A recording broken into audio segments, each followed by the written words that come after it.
Peace and love, everyone. I just want to come on and share with you a video on twin flames, soulmates, karmic partners, the difference, and how to know what you're dealing with and what you're looking at, right?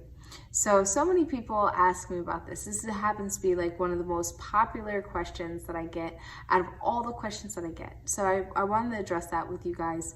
I think that it's really helpful in this time because, you know, here we are in 2020 and we really are a collective that is in need of love right now, right? So a lot of us are putting up with bull, you know, excuse my language, but a lot of us are putting up with the bull that really in the misunderstanding that we are sacrificing ourselves for our twin flames, our soulmates, whoever you know, nah.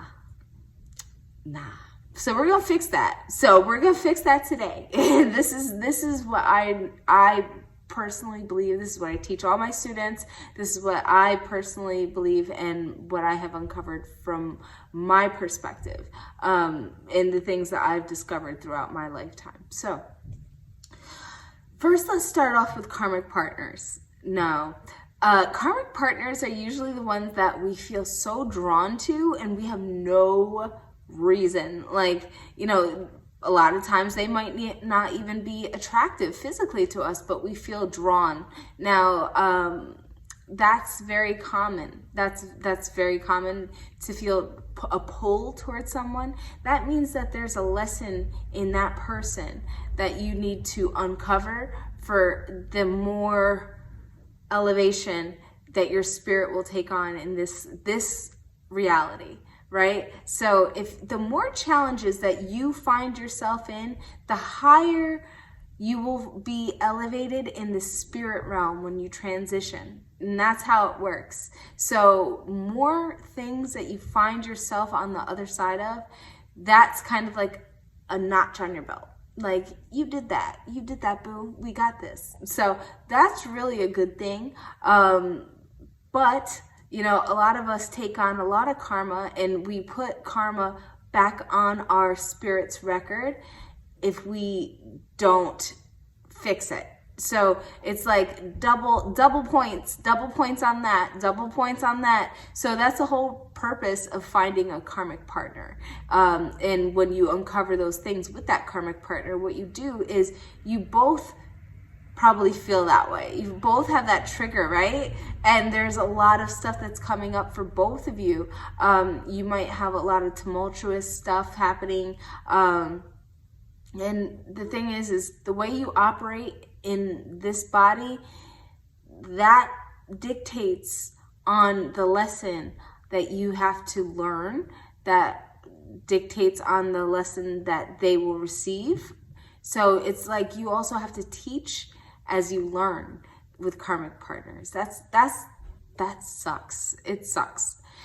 But when you are done and you're through with them, it's like a breath of fresh air. It's completely a healing experience when you're done, because when you learn the lesson, you will not do it again.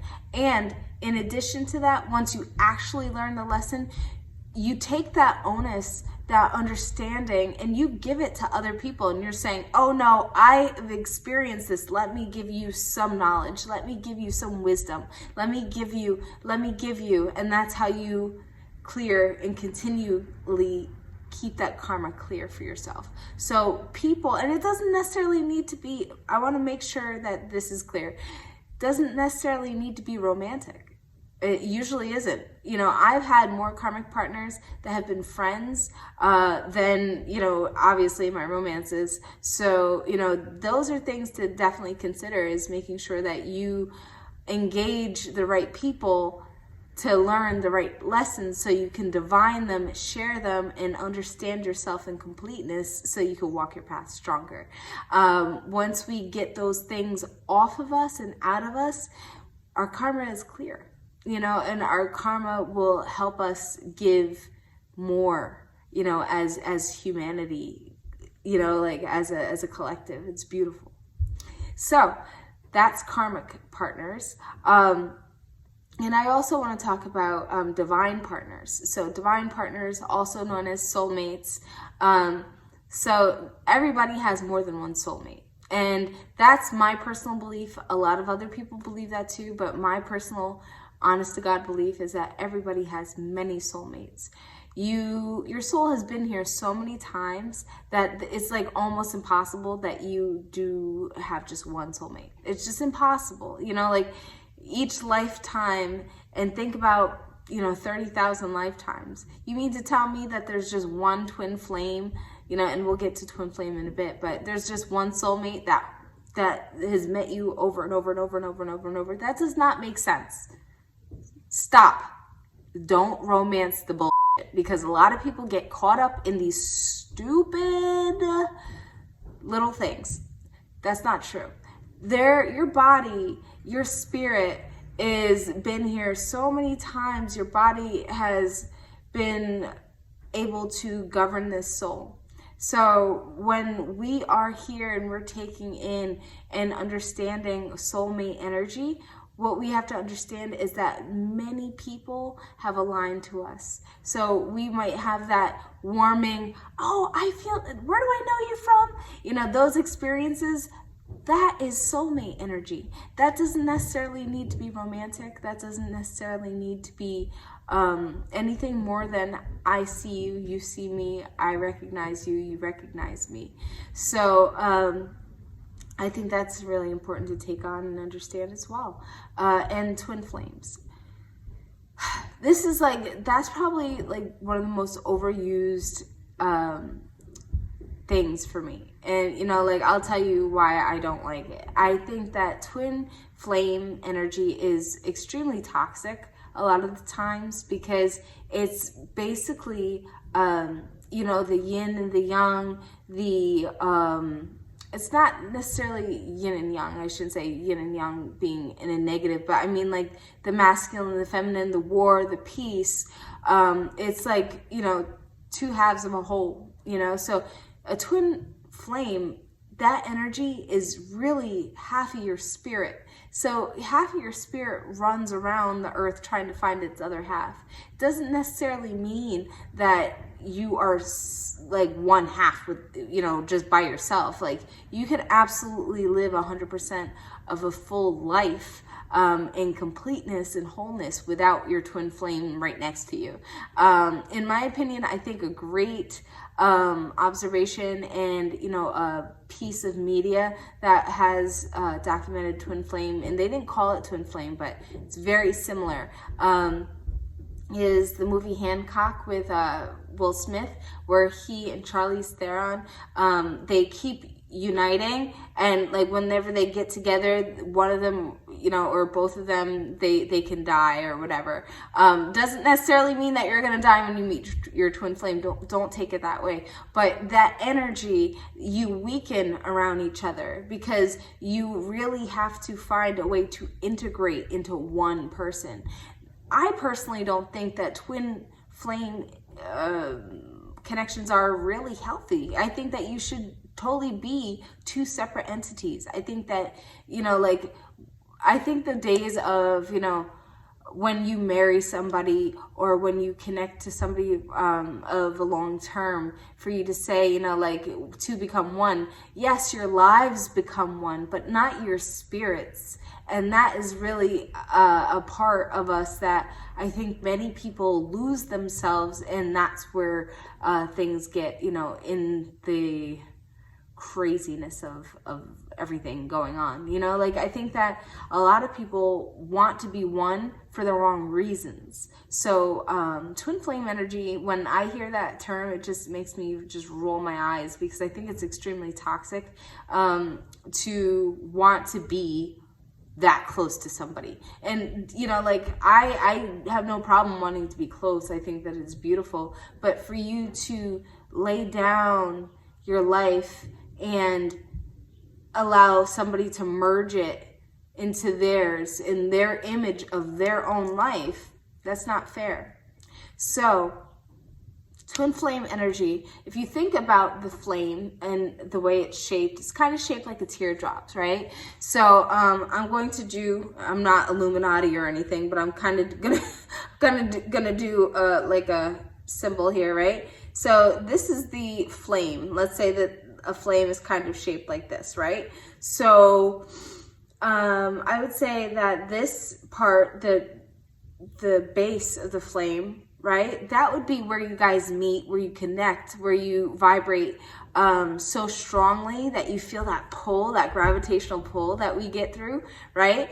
And then you connect here. But the thing is if you understand this side and this side, they don't meet until they're at the tip. And then if you think of a flame, right? The flame always flickers at the tip. It's not meant to unite.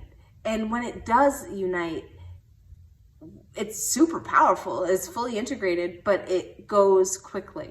So it's very important for you to understand that if you do want to connect to your twin flame, it's going to be super potent, but understand that it's not going to be pretty. It's not going to be pretty. It's not going to be that romance. So I just don't do the whole call this person my twin flame energy. Like, I can't tell you how many times I've had people like actually ruin their reading by asking that question, and I have to give that whole answer. So don't ask. Don't ask about twin flames. Don't even use the term twin flame unless you really do the research as to what it is. So anyway, when I say you fully integrate the tip at the top, right? It's the runner and the chaser. So dive deeper into that energy, the runner is somebody who ascends a little bit faster, but they're out of alignment. They just ascend. They have, a different thought pattern, a frequency, and then the chaser, they will lay down whatever it is to go after the runner, thinking that that's who they are supposed to be with, whatever, give it all up for, drop it all, move, do whatever, lay down your life for this person. There's always somebody that's going to love you a little bit deeper than you love them. And that usually gets there in that energy, right? So if you think about the twin flame in that sense, there's the runner and the chaser. But when things get a little crazy, the runner becomes the narcissist, and then the chaser comes the empath. And then when the empath, right, when the empath of the energy, they figure it out and they're like, oh, I don't want to be with this person anymore because they are doing blah, blah, blah, blah, blah. Guess what happens? The chaser becomes the runner, and then the runner becomes the chaser. So it's like this whole thing that is hard to happen, and it's just hard to align. So understand that when you think about the energy of the twin flame, you want a soulmate, because a soulmate wants to mate with your soul. This person has so much of their love in you, and you have in them, because it's just a family connection. You feel connected in a peaceful way. Like, wow, I just feel like I've known you forever. That's the type of love you want. You don't want crazy type of love. And that's what twin flame love is a lot of the time. And I truly believe that. I really believe that full force. And I think that if I think about it, twin flame energy, it's never happy. I've never heard somebody really talk about twin flame energy in a happy way. And if they are, it's not really a twin flame. They're misusing the term. So, yeah, I would say it's important for you to love however you can, but don't get in the ego trap in the energy of twin flame energy, because I think that it's healthier far, far, far more healthier to have flowers grow in your heart than butterflies brew in your belly, because it's something that you can't control. So I hope this helped, and I just want to come on and say it real quick because I don't think that it gets talked about enough, and I think that it's time to talk about these things. So let me know what you think, and I will talk to you soon. Peace.